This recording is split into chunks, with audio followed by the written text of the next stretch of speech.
Hey there, restaurant owners. Are your labor costs spiraling out of control and eating into your profits? Do you feel overwhelmed trying to keep these expenses in check? You're not alone, and I'm here to help. Welcome to the first video in our special 7-part series where we'll tackle labor cost pain point head on and give you the tools to regain control.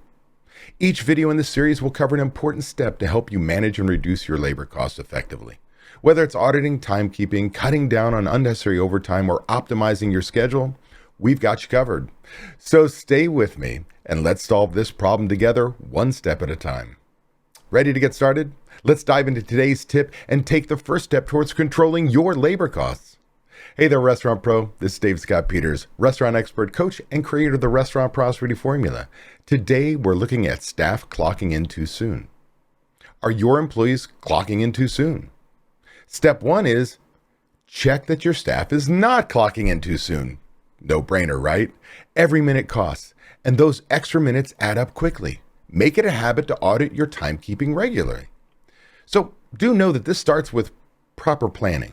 You've got to make sure you're scheduling properly. You've got to make sure you know who's coming in each day, when they're coming in. So before each shift, make sure each manager goes to the schedule, writes down who's coming in, what time they're coming in.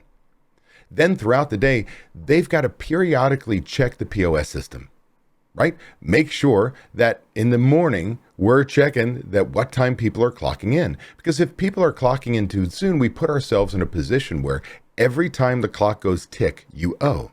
See, by federal law here in the United States, as soon as somebody clocks in, if they work 2 minutes and you say, hey man, you have clocked in too early, and you make them punch out, do know you owe them for those 2 minutes. So we cannot take time away. The only time we can take time away is if they forgot to clock out and we truly take it to the time they worked. So do know that every time that clock goes tick, tick, tick, you are in a position where you can start to really chew into your profitability. So do make sure that we also understand that for many of you who might use a scheduling software like a 7Shifts and connect it to your Toast POS system, that you could set up your schedule to lock people out of clocking in too soon. This way, if somebody comes in early and they go to clock in, it stops them dead in their tracks. Now managers don't have to look. But do know that it creates a scenario where if you want somebody in early, the manager's got to go clock them in, right, with a manager code. That's not necessarily a bad thing, but do know that there are steps that take place to make sure this works. Ultimately, if you want to reduce your labor cost, it starts at the beginning of each day, making sure people are not clocking in too soon. Be sure to join me live every Friday at 8 a.m. Pacific time on YouTube, travel schedule permitting, where I'll get you pumped about the upcoming weekend, get you excited about crushing your goals and finding the motivation to be best you possible. Plus, I'll answer your burning questions live.